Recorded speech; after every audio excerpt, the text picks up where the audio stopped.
नमस्कार, मी निलाक्षी काळेसालके. मातृगंधेच्या छान छान गोष्टीत आपण ऐकणार आहोत चाफा प्रणव सखदेव. बाबाच्या मिठीत शिरून कैवल्य गदगदू लागला. रडून रडून त्याचे डोळे लाल झाले होते. ते निस्तेज दिसत होते. चेहरा कोमेजला होता. नाकातून पाणी वाहत होतं. नाकपुड्या हुळहुळ्या झाल्या होत्या. जे झालं ते आठवून त्याला पुन्हा एकदा हुंदका फुटला. जेव्हा बाबाने त्याच्या पाठीवरून प्रेमाने हात फिरवला, गालाला हात लावून थोपटलं, मग त्याला म्हणाला, रडून घे, मोकळा हो. पण त्यांनी असं कसं केलं बाबा? कैवल्यने चिडून विचारलं. बाबा म्हणाला, अरे ते नेहमी अशी छाटणी करतात झाडांची. रुटीन काम आहे ते त्यांचं. नाहीतर रस्त्यावर फांद्या येतात, ऍक्सिडेंट्स होतात, नाहीतर पावसाळ्यात जोराचा वारा आला की झाडं पडतात. पण त्यांनी आपल्याला आधी विचारायला हवं होतं. आणि एवढा कुठे मोठा होता आपला चाफा? चढ्या आवाजात कैवल्याने प्रश्न केला.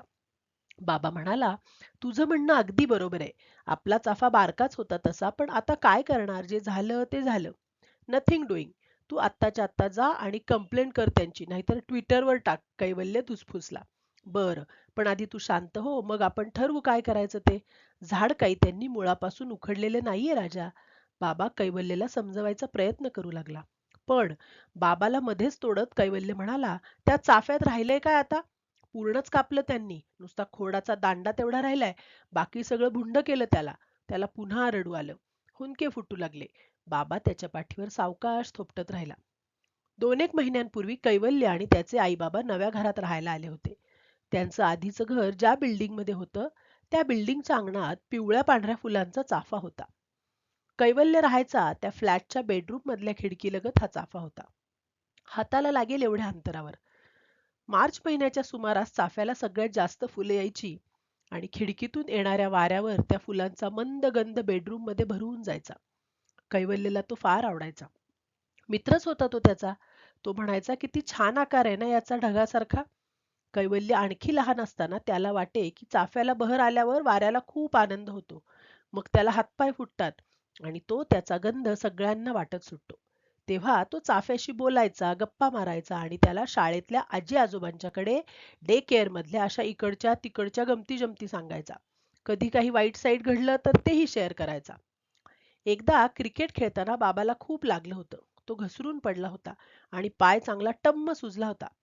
हातालाही जखमा झाल्या होत्या. ते पाहून कैवल्यला खूप वाईट वाटलं, रडू आलं आणि भीतीही वाटली. ते सारं त्याने चाफ्याला सांगितलं होतं. एकदा त्याच्या आईला बरं नव्हतं, हॉस्पिटलला ऍडमिट करावं लागलं होतं. नंतर 2 आठवडे पूर्ण बेडरेस्ट सांगितली होती. तेव्हा कैवल्य रोज सकाळी उठल्या उठल्या बेडरूम मधल्या खिडकीत जाऊन चाफ्याला सांगत होता, आता 10च दिवस राहिलेत, मग आई माझ्या बरोबर खेळेल. मग दुसऱ्या दिवशी आता 9च दिवस. अनेकदा त्याने चाफ्याला मिठीही मारली होती आणि भातुकलीच्या खेळात त्याला आपला मुलगाही केलं होतं. पण जसा कैवल्य मोठा झाला, क्लासेसला जाऊ लागला, अभ्यास वाढला, इतर ऍक्टिव्हिटीज सुरू झाल्या, तसं चाफ्यात आणि त्याच्यात अंतर पडत गेलं. त्यांच्यातला संवाद संपला नाही, पण बराच कमी झाला. पण ज्या रात्री बाबांनी त्याला उद्या आपण हे घर सोडून दुसऱ्या घरी जाणार आहोत, सकाळी टेम्पो येणार आहे असं सांगितलं, तेव्हा मात्र कैवल्यला कसं तरी झालं. तसं त्याला हे माहीत होतं, पण शाळा, क्लास या सगळ्या रोजच्या रुटीनमध्ये त्याच्या मनात ती गोष्ट पूर्ण शिरलीच नव्हती. पण त्या रात्री घर सोडून जायचं म्हणजे काय याची कैवल्यला जाणीव झाली. तो म्हणाला, बाबा, आपला चाफा घेऊन जायचा का? कसा नेणार? तो इथेच रुजलाय, मोठा आहे तो. पण मला त्याची आठवण येईल ना, आणि देवाच्या पूजेला फुलं कशी मिळणार, आणि रात्री झोपताना येणारा सुवास, आणि त्याचं खोड हलवलं की अंगावर पडणारी फुलं. सगळं सगळं आठवून कैवल्याचा गळा भरून आला. डोळे काठोकाठ भरले आणि काही क्षणातच ओसंडून वाहू लागले. त्याच्या तोंडून शब्द फुटेना. त्याने बाबाला घट्ट मिठी मारली आणि ओक्साबोक्शी रडला. इतका की बाबाचा टी शर्टचा खांदा ओला झाला. बाबा तेव्हाही त्याला काही बोलला नाही, काही सांगितलं नाही. त्याच्या पाठीवरून हात फिरवत राहिला. जणू तो त्याला सांगत होता, रडून मोकळा हो. दुसऱ्या दिवशी सकाळी उठल्या उठल्या बाबा म्हणाला, कैवू, आपण आपल्या नव्या घरी असाच एक छोटू चाफा लावूया का? हो, चालेल, कैवल्यने उत्साहाने होकार दिला. तू जसा मोठा होशील तसा तोही मोठा होईल. चालेल. Great idea. झाड आणायला कधी जायचं? आत्ता? अरे हो हो, बाबा हसत म्हणाला. टेम्पोवाले काका कधी येतील? सामान हलवायचं ना. आईला एकटीला कसं जमेल सगळं? उद्या किंवा परवा संध्याकाळी जाऊया. चालेल? ओके, डन, ठरलं मग. असं म्हणून कैवल्य खुशीत सामानाची बांधाबांध करायला मदत करू लागला. ठरल्याप्रमाणे कैवल्य आणि बाबाने चाफ्याचं झाड आणलं अर्थातच आधीच्या चाफ्यापेक्षा ते लहान होतं. दोघांनी मिळून नव्या बिल्डिंग मधल्या अंगणात मागच्या बाजूला आधीच एक जागा ठरवून ठेवली होती. तिथे खड्डा खणून खत वगैरे घालून तो चाफा तिथे रोवला. त्याला पाणी घातलं. कैवल्य म्हणाला, पण बाबा हेही घर सोडून जावं लागेल तेव्हा काय? बाबा म्हणाला, जेन्युइन क्वेश्चन. तेव्हाच तेव्हा पाहू, पण बहुतेक तरी इथे आपण आणखी काही वर्ष तरी राहू. मग आधीच्याच घरी का नाही राहिलो आपण? Good question again. काका आजोबा आहेत ना, त्यांच्या ओळखीच्यांचं हे घर आहे. ते इथे नसतात, अमेरिकेत राहतात. त्यांना हे घर विकायचं वगैरे नाहीये. ते इथे येणारही नाहीयेत. त्यामुळे मी म्हणालो, की इथे आणखी काही वर्ष राहता येऊ शकतं. या आधीचं घर ओळखीच्यांचं नव्हतं रे, त्यामुळे सोडावं लागलं त्यांनी सांगितल्यावर. Okay, okay. आणि समजा बाबा म्हणाला, हे घर आपल्याला एवढ्याच सोडावं लागलंच, तर यावेळी हा आपला चाफा आपण घेऊन जायचा. बघ हा, प्रॉमिस, प्रॉमिस 100%. पण तो खूप मोठा झालेला असेल तर मागच्या चाफ्यासारखा किंवा त्याहून जास्त. मग तेव्हा तूही मोठा झालेला असशील ना, त्यामुळे ती तुझी जबाबदारी, तेव्हा तू डिसिजन घ्यायचास.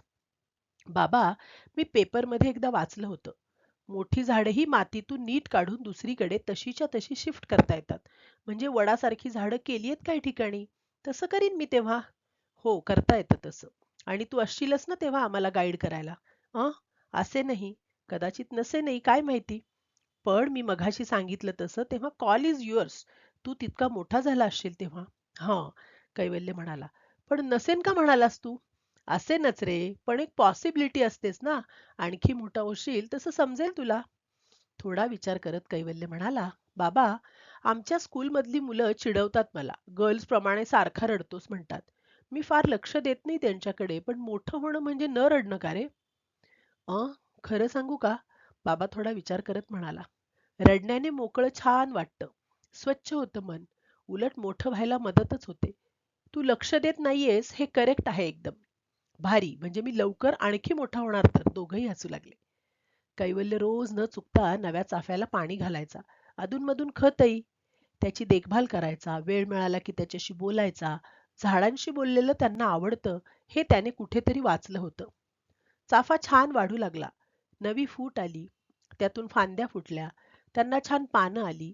एकूणात त्याची प्रगती छान चालू होती. आणि तेव्हा आई, बाबा आणि कैवल्य 2 दिवस फिरायला महाबळेश्वरला गेले असतानाच म्युनिसिपाल्टीच्या लोकांनी झाडाला छाट मारून कापूनच टाकलं होतं. घरी परतल्यावर कैवल्य अंगणातल्या चाफ्याकडे गेला तेव्हा समोरचं दृश्य पाहून तिथल्या तिथे थिजला. पहिल्यांदा त्याला आपलं झाड गेलं कुठे हेच कळेना. मग शेजारच्या सोसायटीतल्या वॉचमनने काय घडलं हे सांगितल्यावर त्याला प्रचंड राग आला आणि मग प्रचंड रडू. काही दिवस असेच गेले. कैवल्यला अंगणात जावंसं वाटेना. तो क्लास, शाळेतून थेट घरी यायचा. अंगणात फेरी मारायला किंवा सायकल लावायला गेला तरी मागच्या बाजूला चाफा होता तिथे जात नव्हता. कधी त्याचा मूड चिडचिडा असे तर कधी तो उदास व्हायचा. आईने एकदा बाबाला त्याबद्दल सांगितलंही. ती म्हणाली, तू जरा कैवल्याशी एकदा बोलशील का? त्याचे मूड्स किती स्विंग होत आहेत बघ. बाबा तिला म्हणाला, माहितीये मला, पण जरा वेळ जाऊ दे त्याला. आणि एका रविवारी बाबा अंगणात गाडी पुसायला गेला असताना त्याने कैवल्यला मोठ्याने हाक मारली. कैवल्य, खाली ये लवकर, कमॉन. रविवारची सुट्टी असल्याने सगळेजण निवांत होते. आई कैवल्यला शाळेमधल्या गोष्टी विचारत होती आणि कैवल्य बोलायचं म्हणून, सांगायचं म्हणून काहीतरी सांगत बसला होता. बाबाच्या हाकेकडे दोघांचंही लक्ष गेलं नाही. बाबांनी आणखी मोठ्याने हाक मारली, कैवल्य, ए कैवल्य, खाली ये. आईला बाबाची हाक ऐकू आली. ती म्हणाली, कैवू, बाबा हाक मारतोय बहुतेक, बघ बरं. कैवल्यने कान देऊन ऐकलं. हो, तो आईला म्हणाला, जातो खाली. त्याला मदत हवी असेल. जिना उतरून खाली जाताना पुन्हा एकदा बाबाची हाक कानावर आली. तो म्हणाला, हो येतोय. त्याचा आवाज बिल्डिंगच्या कॉरिडॉरमध्ये घुमला. तो एका वेळी 2-2 पायऱ्या उतरून खाली गेला, अंगणात गेला आणि बाबा म्हणाला, डोळे मीट, आधी डोळे मीट. काय झालं सांग तर, दाखवायचंय, सांगायचं नाहीये. असं म्हणत बाबाने त्याच्या मागे जाऊन आपली बोटं त्याच्या डोळ्यांवर ठेवून घट्ट दाबली. उघडायचे नाहीत हं डोळे, नो चीटिंग, तो म्हणाला. काही पावलं ते दोघे हळूहळू चालत गेले. अंगणाच्या मागच्या बाजूला चाफ्याकडे. आणि बाबाने एकदम बोटं त्याच्या डोळ्यांवरून काढली आणि म्हणाला, सरप्राईज. कैवल्याने डोळे उघडले. पाहतो तर काय, छाटलेल्या, वाळकटलेल्या चाफ्याच्या बारक्या खोडातून एक हिरवी कोवळी फूट आली होती. वाव बाबा! कैवल्याला काही बोलता येईना एवढा आनंद त्याला झाला. बाबा म्हणाला, त्या दिवशी मला तुला हेच सांगायचं होतं, पण म्हटलं प्रत्यक्ष दाखवूया. कैवल्याने बाबाला मिठी मारली. त्यावेळी दोघांच्याही टी शर्टचे खांदे ओले झाले होते. धन्यवाद.